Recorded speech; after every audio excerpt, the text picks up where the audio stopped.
श्री गणेशाय नमः। श्री दुर्गा सप्तशती जी के चतुर्थ अध्याय श्री शक्रादि स्तुति का ध्यान एवं संगीतमय गान।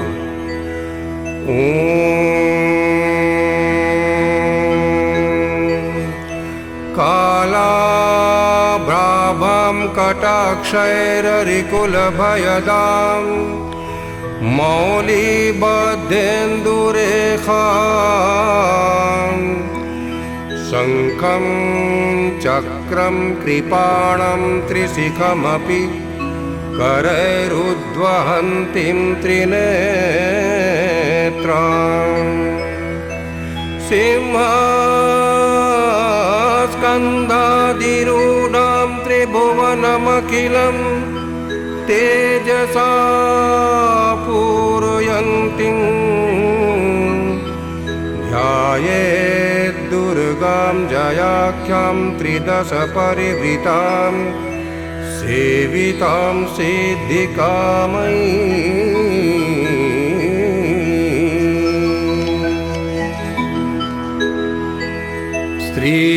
श्रीऋषिरुवाच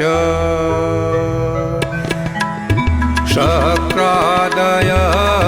सुरगणा निहतेति वीर्ये तस्मिन् दुरात्मनि सुरारिबले च देव्या तान्तुष्टुभो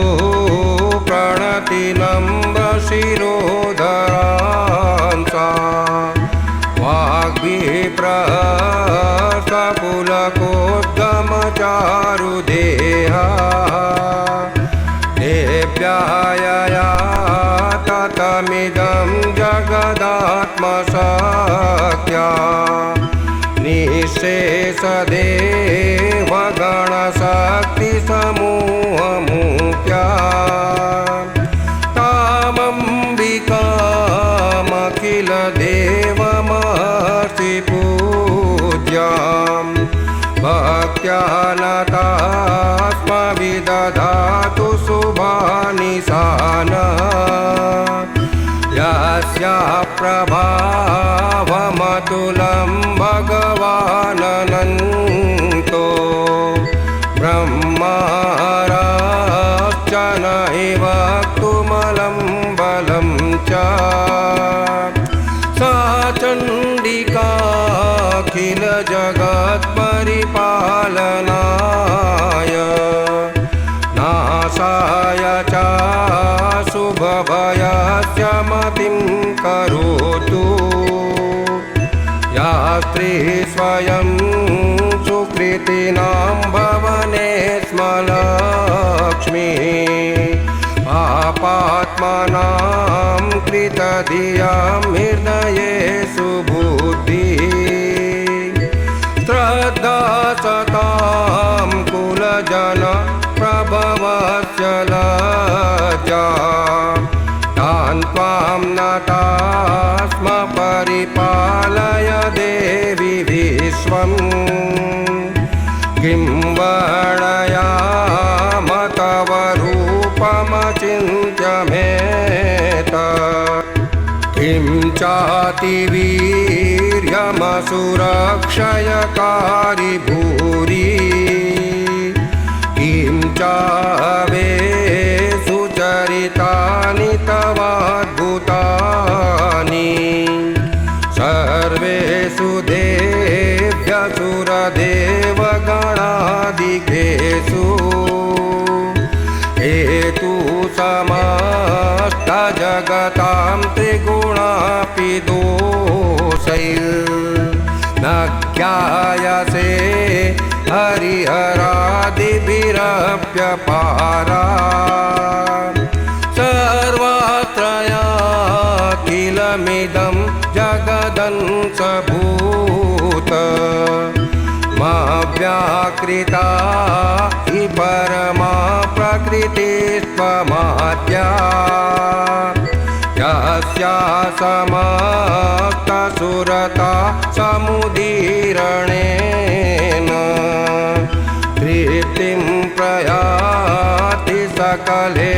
सुमखेषु देवी स्वाहा शिवै पितृगणस्य च तृप्तिहेतु उच्चार्यसे त्वमत एव जनैः स्वधा च या मुक्तिहेतुरविचिन्त्य महाव्रता त्वमभ्यस्यसे सुनियतेन्द्रियतत्त्वसारैः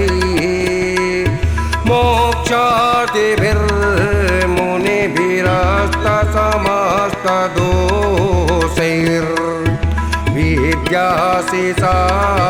भगवती परमाहि देवी शब्दात्मिका सुविमलर्यजौषां निधान मुद्गीतरं यपदपाठवतां च साम्नां देवी त्रयी भगवती भवभावनाय वाता च सर्वजगतां परमार्तिहन्त्री मेधासि देवी विदता किल शास्त्रसारा दुर्गासि दुर्गभवसागरनौरसङ्गा श्रीकैटभारिहृदयैककृता दिवासा गौरी त्वमेव शशि मौलिकृतप्रतिष्ठा तत्साहसममलं परिपूर्णचन्द्र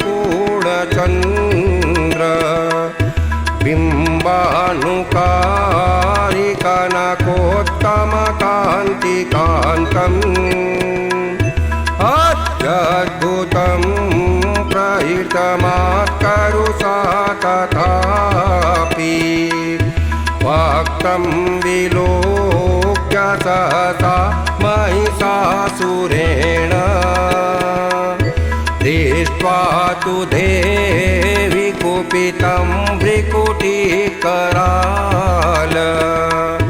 मुद्यच्छशाङ्कसदृशश्च वियन्न सद्य प्राणान्मुमोच महिषस्तदतीव चित्रम् कैर्जीव्यते हि कुपितान्तकदर्शनेन देवी प्रसीद परमा भवती भवाय सद्यो विनाशयसि कोपवती कुलानि विद्यातमेतदधुनैव यदस्तमेतन् नीतं बलं सुविपुलं महिषासुरस्य ते सम्मता जनपदेषु धनानि तेषां यशांसि न च सीदति धर्मवर्गा धन्यस्त एव निभृतात्मजभृत्यधारा येषां सदाभ्युदयदा भवति प्रसन्ना कर्म्याणि देवि सकलानि सदैव कर्मा यत्याकृत प्रतिदिनं सुकृति करोति स्वर्गं प्रयाति च ततो भवति प्रसादाल् लोकत्रयेऽपि फलदा ननु देवि तेन दुर्गे स्मृता रसि भीतिमशेषजन्तो स्वस्थैः स्निता मतिमतीव शुभां ददासि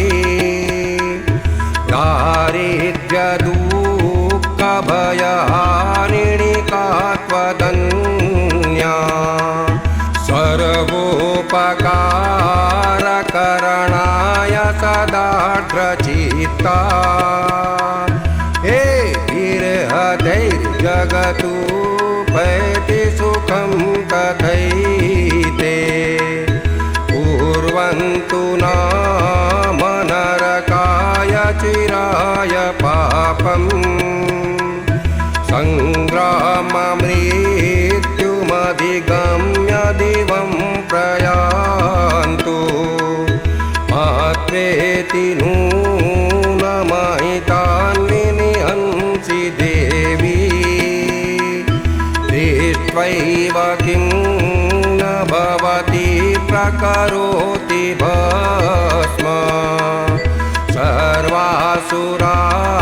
नरिषु यत्प्रहिणोषि सहस्रम्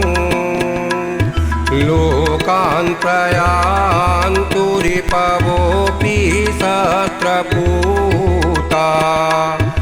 इत्थं मतिर्भवति ते स्वपितेति साध्वी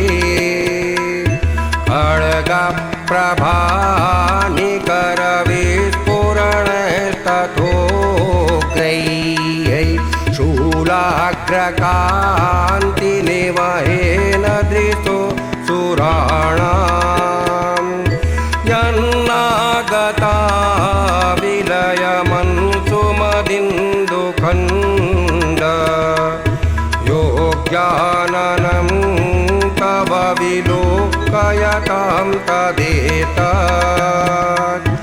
दुरवृत्तवृत्तस्वमनं तव देवि शीलं रूपं तथैतदविचिन्त्यमतुल्यमन्यै वीर्यं च त्रिहृतदेव पराक्रमाणां वैरिष्वपि प्रकटितैव दया त्वयेत्थम् केनोपमा भवतु तेस्य पराक्रमस्य रूपं च सदृभयकार्यति हरिपुत्र चित्ते कृपा समरनिष्ठुरता च दृष्टा त्वय्येव देवि वरदे भुवनत्रयेऽपि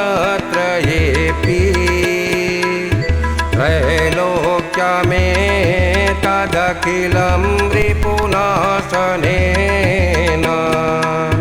त्रातं त्वया समरमूढनितेऽपि हत्वा नीतादिवं रिपुगणाभयमप्यपास्त मास्माकं मदसुरारिभवं नमस्ते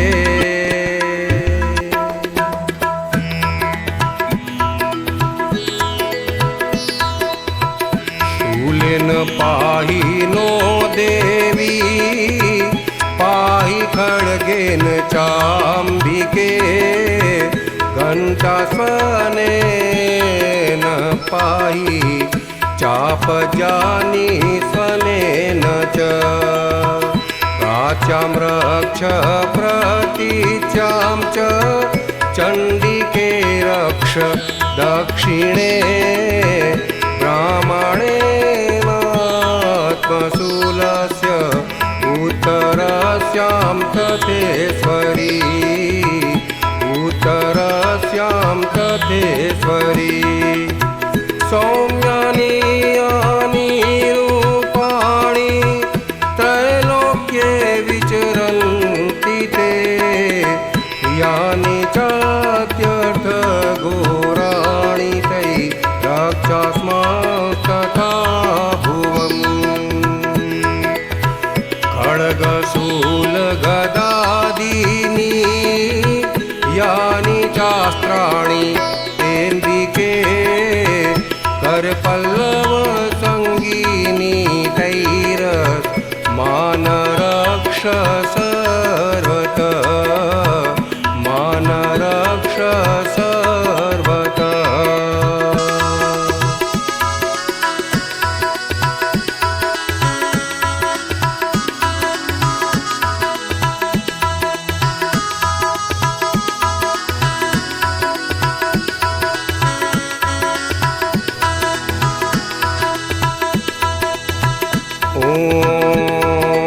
ऋषिरुवाच एवं स्तुतासुरैर्दिव्यैः कुसुमैर्नन्दनोद्भवैः अर्चिता जगतां धात्री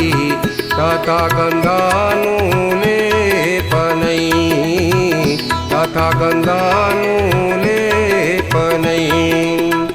भक्त्या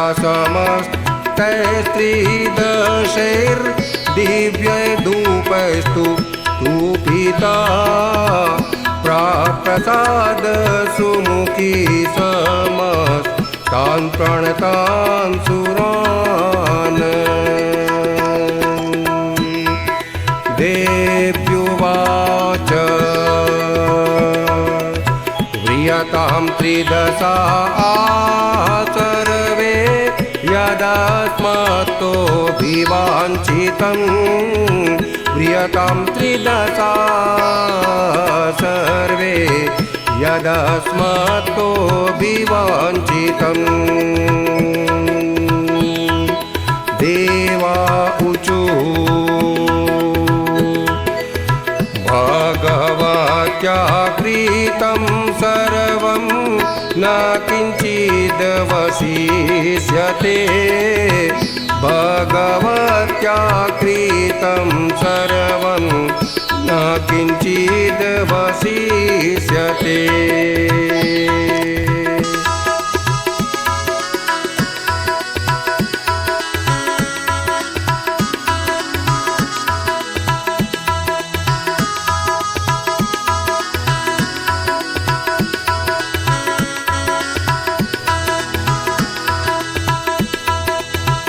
यदा निहतः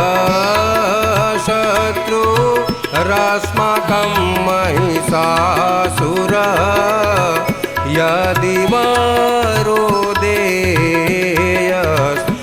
वरोदेयस्त्वयास्माकं महेश्वरी संस्मृता त्वं नो हिंसेता परमापद यच्चमात्यस्तवैरे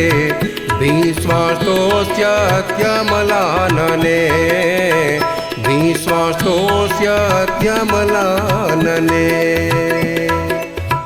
तस्य विस्तर्दिविभवैर्धनदारायि सम्पदां वृद्धये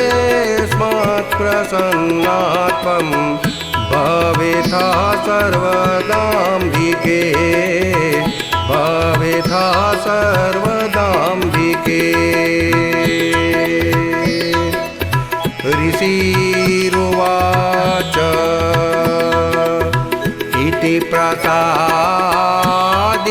देवैर्जगतोऽर्थे तथात्मनः तथेत्युक्त्वा भद्रकाली बभूवान्तरहिता नृप इत्येतत् कथितं भूप शम्भुपासा यथा पुरा देवी देव शरीरेभ्यो जगत्त्रयहितैषिणी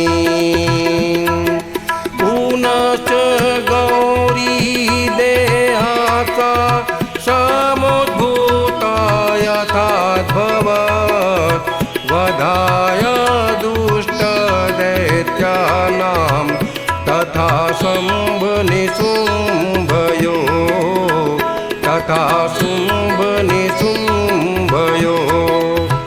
रक्षणाय च लोकानां देवानामुपकारिणी तस्त्रिस्मोऽवमायाख्यातं यथावत् कथयामि ते यथावत् कथयामि ते यथावत् कथयामि ते ॐ श्री श्रीमार्कण्डेयपुराणे सावर्णिकमन्वन्तरे देवी महात्म्य शक्रादिस्तुति अथवा श्रीदुर्गा सप्तशती चतुर्थोऽध्याय ध्यान एवं शक्रादिस्तुति सम्पूर्णम्।